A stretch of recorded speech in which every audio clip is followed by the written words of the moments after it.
The screech of brakes echoed through downtown as another bus lurched to a halt, its doors hissing open to disgorge angry passengers into the chaos of Fifth Avenue.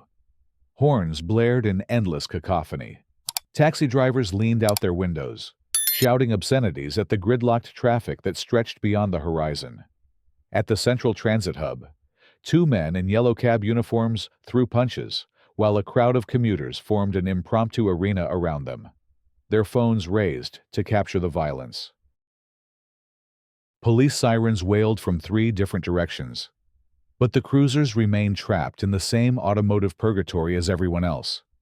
Steam rose from overheated engines. The acrid smell of exhaust mingled with the sharp scent of urban sweat and desperation. This wasn't just rush hour gone wrong. This was a city brought to its knees. Just 12 hours earlier, Marcus Williams had been celebrating the biggest day of his life. Ride United, the rideshare company he'd built from nothing in his garage 3 years ago, had finally received approval to operate in Metropolitan City. The app glowed with green dots as hundreds of drivers logged in, ready to serve the massive commuter base that had been dominated by traditional taxis for decades. Marcus stood in his modest office above a dry cleaner in Eastside, watching the numbers climb on his laptop screen. Each ping represented hope. Each ride meant another step toward proving that a Black-owned tech company could compete with the giants. His grandmother's photo smiled down from the wall. The woman who'd raised him after his parents died, who'd cleaned offices at night so he could attend college during the day.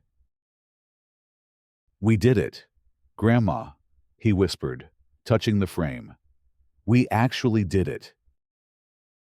His business partner, Keisha, burst through the door, her braids swinging as she carried 2 cups of coffee and a stack of driver applications. "Marcus, you won't believe this.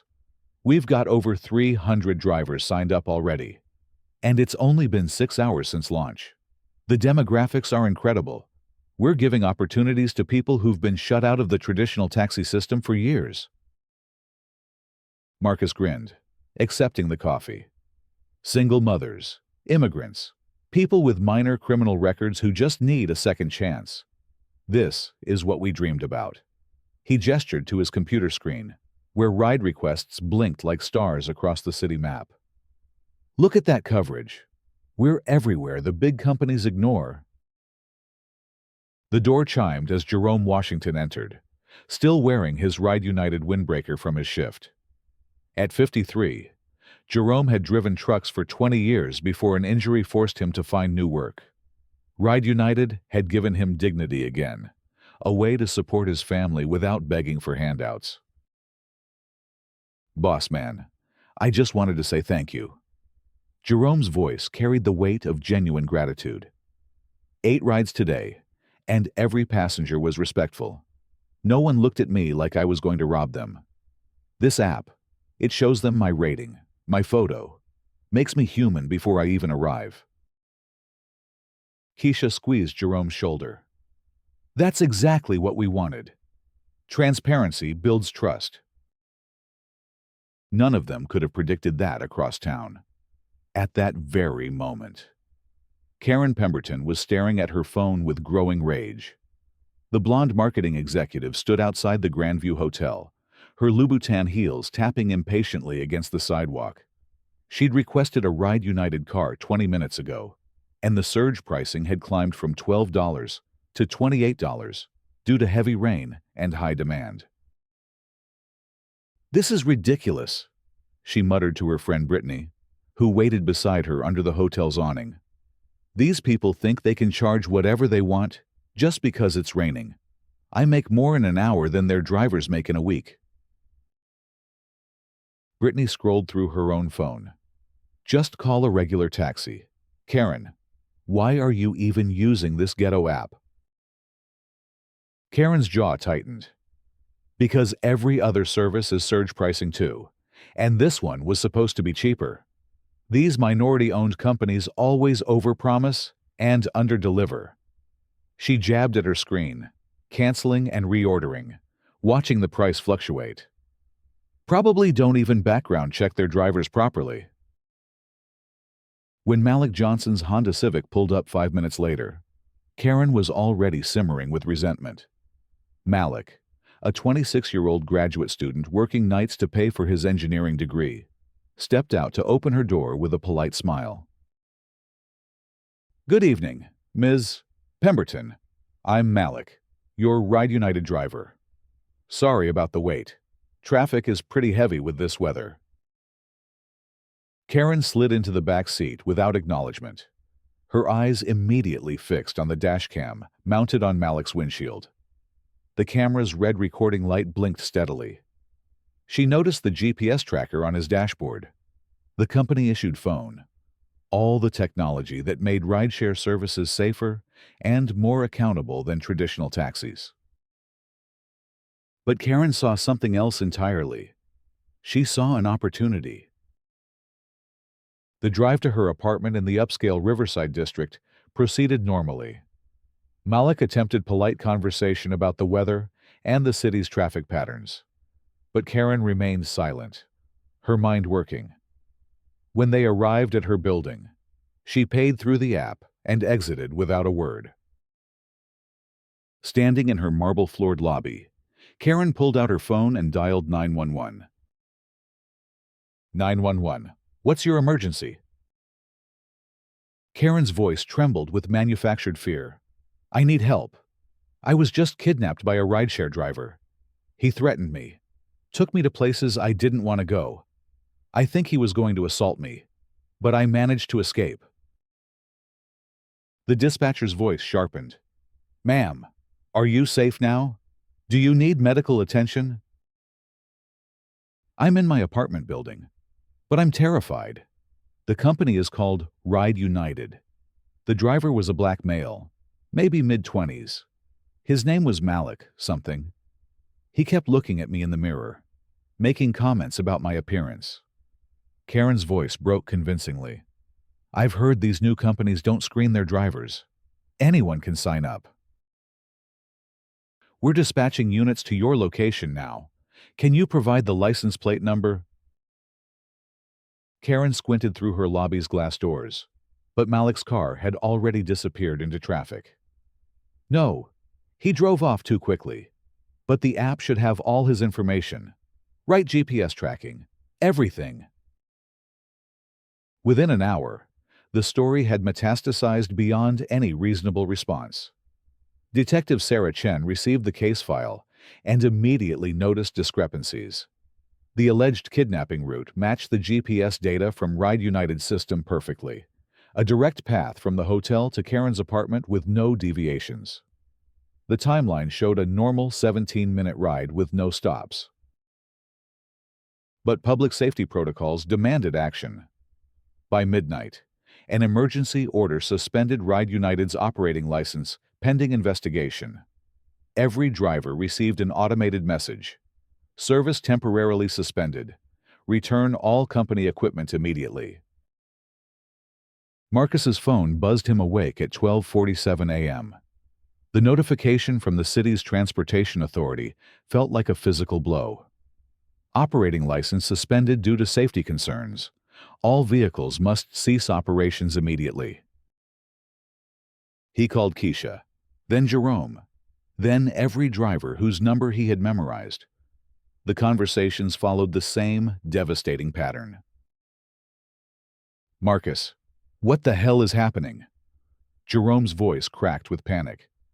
I got 3 more rides lined up tonight. That's my grocery money. There's been an incident. Someone made an allegation. I don't have details yet, but we have to shut down until it's resolved. An allegation. What kind of allegation?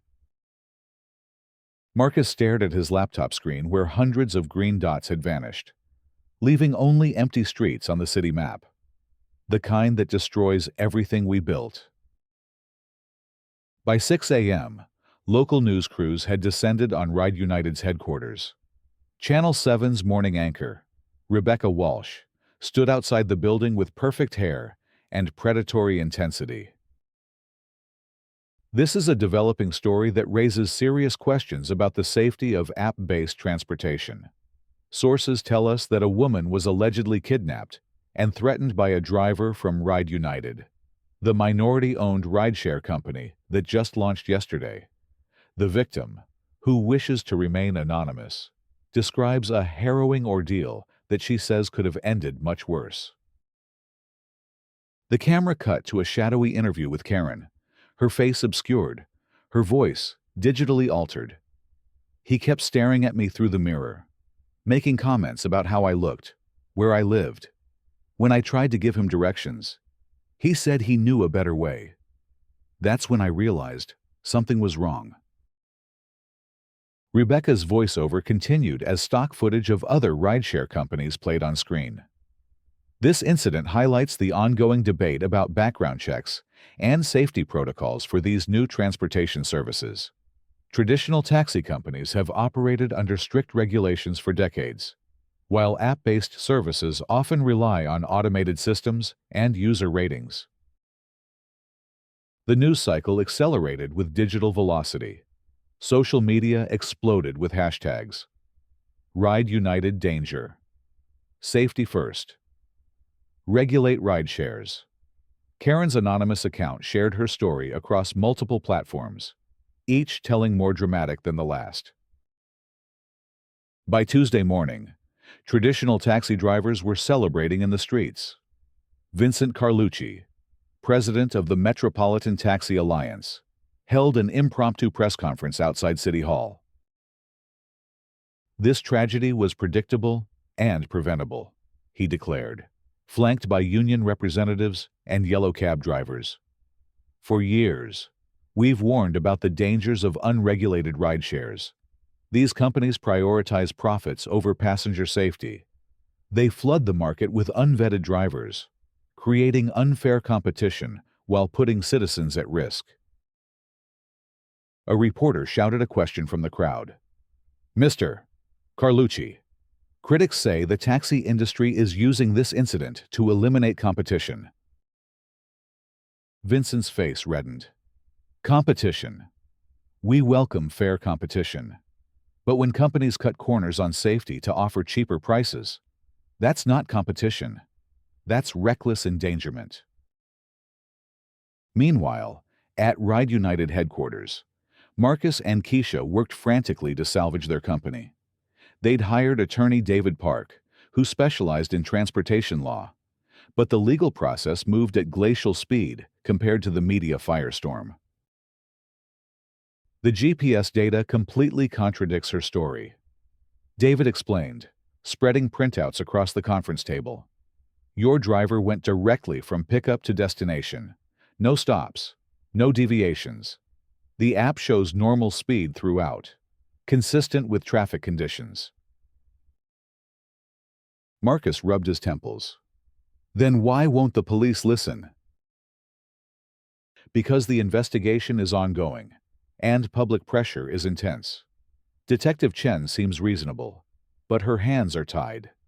The Transportation Authority won't restore your license until criminal charges are resolved. Keisha slammed her laptop shut. This is insane. We have 300 drivers out of work because one person made a false accusation. What about their families? Their bills? The human cost mounted quickly. Jerome Washington sat in his apartment, staring at a stack of unpaid bills. His wife Maria worked double shifts at the hospital, but they'd been counting on his rideshare income to catch up on rent. Baby, we'll figure something out, Maria said, but her voice carried worry. Maybe you can apply at one of the delivery companies. Jerome shook his head. Those jobs pay half what I was making with Ride United, and they want you to use your own car. Pay for your own gas. It's not sustainable. He picked up his phone, scrolling through news articles about the company.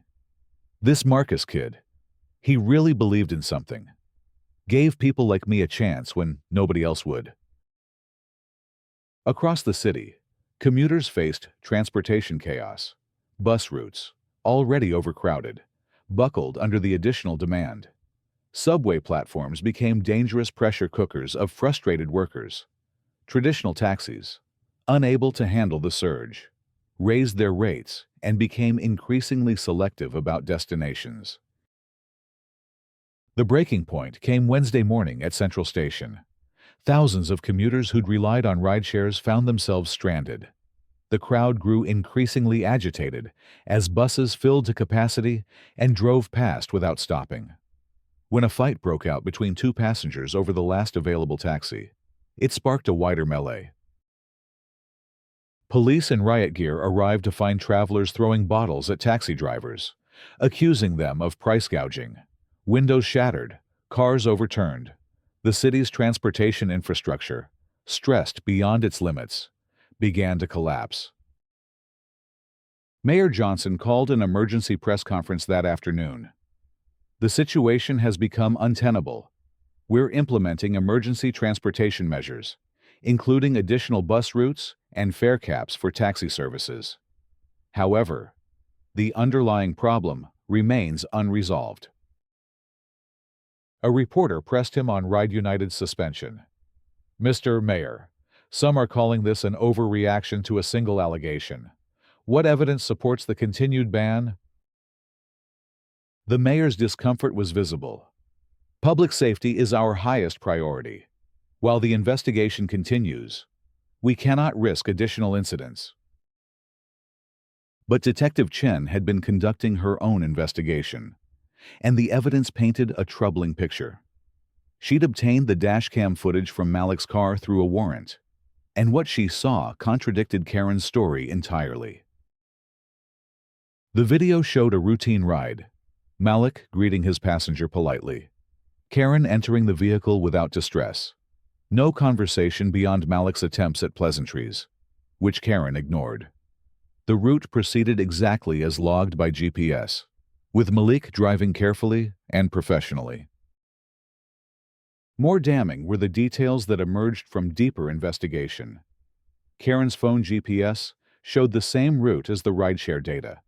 Her credit card records confirmed she'd made purchases at home shortly after the alleged incident, behavior inconsistent with someone who'd just escaped a kidnapping attempt. Detective Chen requested additional evidence from Ride United, including the complete digital trail of the ride. What emerged was a comprehensive record of normal service, the initial booking, payment processing, driver tracking, even passenger ratings. Karen had rated Malik 3 stars out of 5, hardly the response of an assault victim. The breakthrough came when Chen's partner discovered Karen's social media history, hidden in private groups and coded language. Karen had expressed increasingly radical views about minorities in business. She'd shared articles about the dangers of minority-owned companies, conspiracy theories about unqualified drivers, and complaints about losing business opportunities to diversity initiatives. The most damning evidence was a series of private messages Karen had sent to friends in the days before her false report.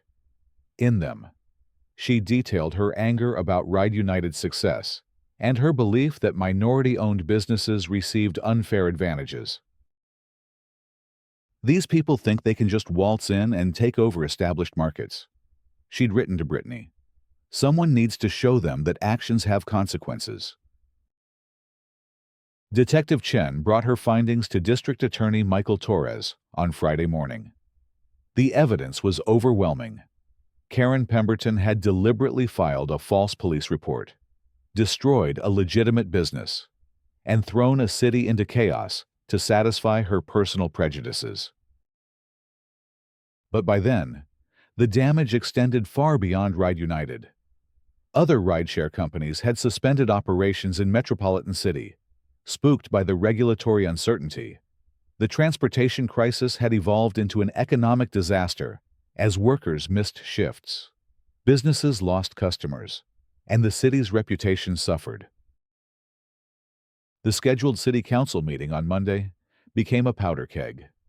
The chambers filled beyond capacity with angry commuters, unemployed drivers, and business owners demanding answers. Council President Lisa Martinez gavelled the session to order, but her voice barely carried over the crowd's roar. "We're here to address the transportation crisis and review emergency measures, she announced. Jerome Washington stood up in the gallery, his voice cutting through the noise. Emergency measures. The emergency is that you shut down a legitimate business based on lies. Other Ride United drivers joined him, their voices creating a chorus of frustration. We lost our jobs. My kids need to eat. Where's the justice? Councilman Robert Hayes, who'd been vocal in supporting the suspension, tried to restore order. The safety of our citizens must come first. We acted on credible allegations.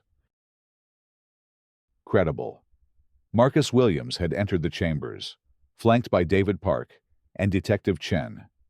He carried a folder thick with evidence. Councilman Hayes, I'd like to present some facts about these credible allegations. The room fell silent as Marcus approached the podium. His grandmother's lessons about dignity and perseverance guided his words. 3 days ago, Ride United employed 300 drivers, single mothers, immigrants, veterans, students, people who found opportunity where others saw only obstacles. We didn't just create jobs, we created hope. He opened the folder, revealing GPS printouts, dashcam stills, and phone records. This evidence proves that Karen Pemberton fabricated her entire story. The GPS shows a direct route. The dashcam shows normal service. Her own phone data contradicts her claims. Detective Chen stepped forward. Mr. Williams is correct. Our investigation has revealed that Ms. Pemberton filed a false police report. Charges are being filed this afternoon. The revelation sent shockwaves through the chamber. Councilman Hayes's face went pale. Mayor Johnson, watching from the gallery, closed his eyes as the magnitude of the injustice became clear. But the crowd's anger had found a new target. When Karen Pemberton entered the chamber through a side door, escorted by her attorney, the reaction was explosive. Shouts of "liar" and "racist" filled the air. Security moved quickly to maintain order, but the damage to Karen's credibility was complete. Her attorney, clearly overwhelmed, requested a brief recess. But Councilwoman Sandra Williams, the only black member of the council, refused to let the moment pass. Ms. Pemberton, your actions didn't just hurt one company. You destroyed the livelihoods of hundreds of families. You created chaos in our transportation system. And you did it all to satisfy your personal prejudices against minority-owned businesses. Karen's composure finally cracked. I never meant for it to go this far. I was angry about the pricing, and I thought... You thought you could destroy a black-owned business without consequences. Sandra Williams interrupted. You thought you could weaponize fear and racism to eliminate competition. Well, Ms. Pemberton, you were wrong. The legal consequences came swift and severe. District Attorney Torres announced charges of filing a false police report, fraud, and economic terrorism, a recently enacted statute designed to address sabotage of critical infrastructure. Karen's assets were frozen pending investigation of potential civil damages. But the personal consequences were equally devastating. Karen's employer, Meridian Marketing, terminated her contract within hours. Her professional network, built over 15 years, evaporated as colleagues distanced themselves from the scandal. Her social media accounts, once carefully curated presentations of success, became monuments to her downfall as evidence of her prejudiced statements spread across the internet. The restoration of Ride United's operating license came with unprecedented city support. Mayor Johnson issued a formal apology and announced a partnership program to promote minority-owned businesses. The Transportation Authority established new protocols to prevent similar injustices. Marcus stood in his office, watching the familiar green dots populate his city map as drivers logged back into the system. But the celebration felt muted. Trust, once broken, required time to heal. Keisha entered with good news. Jerome just completed his first ride back. 5 stars. Big tip. And the passenger apologized for the way the city treated our drivers. Marcus smiled for the first time in days. It's a start. The phone rang. It was Detective Chen with an update on Karen's case. She's pleading guilty to all charges in exchange for a reduced sentence, 18 months in prison, plus restitution to your company and affected drivers. Her attorney says she's genuinely remorseful. Remorseful doesn't bring back the trust we lost, Marcus replied, but justice helps. The city's recovery proceeded gradually. Bus routes returned to normal schedules.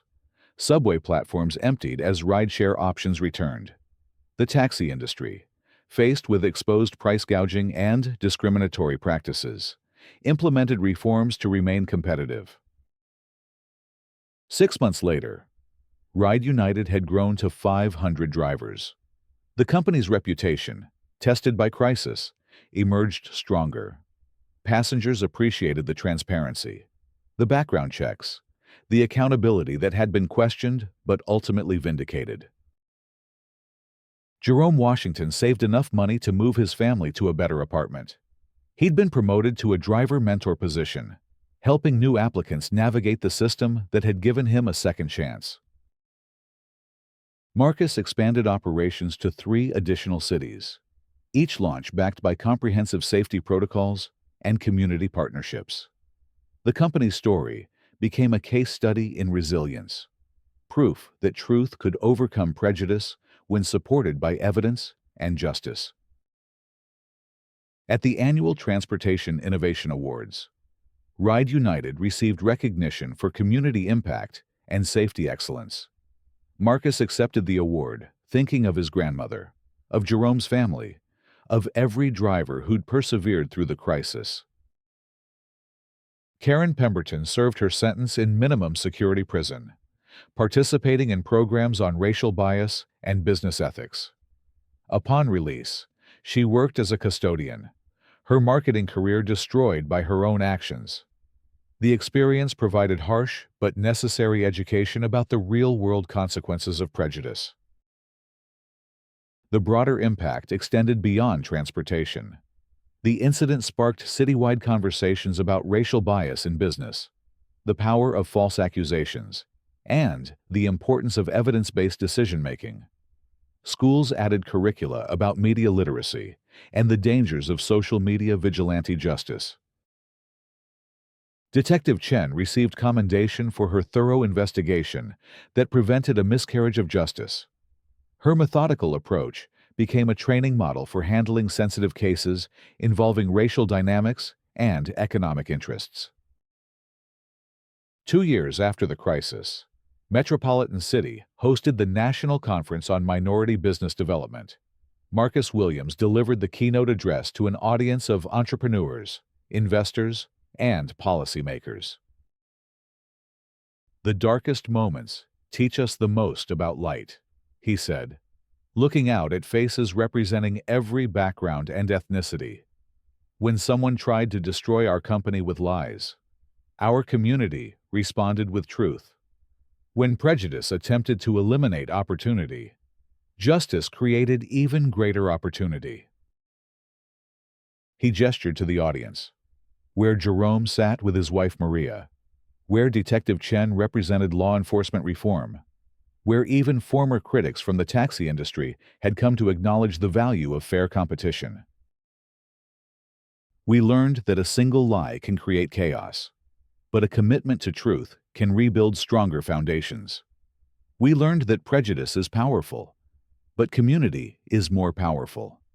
Most importantly, we learned that when we stand together against injustice, we don't just protect individual businesses. We protect the values that make our society work. The speech received a standing ovation, but the real victory was visible in the city's streets. Green dots moved across smartphone screens as Ride United drivers served passengers of every background. Yellow taxis competed fairly, their practices reformed by exposure and accountability. Buses ran on time, their routes optimized by lessons learned during the crisis. The transportation system had evolved beyond its pre-crisis state, becoming more equitable, more transparent, and more resilient. The false accusation that had seemed to destroy everything had ultimately created space for something better. In the end, Karen Pemberton's attempt to weaponize fear and prejudice had backfired completely. Instead of destroying minority opportunity, she'd created unprecedented support for minority-owned businesses. Instead of eliminating competition, she'd sparked reforms that made competition fairer for everyone. The city she'd tried to manipulate had learned to recognize manipulation. The community she'd tried to divide had discovered its strength in unity. The justice system she'd tried to abuse had developed better tools to distinguish truth from falsehood. Marcus kept his grandmother's photo on his desk, a reminder that every challenge was an opportunity to prove that integrity, perseverance, and community could overcome any obstacle, even the obstacles created by those who believed that lies were stronger than truth. They had been wrong. Truth had won. And in winning, it had made everyone stronger.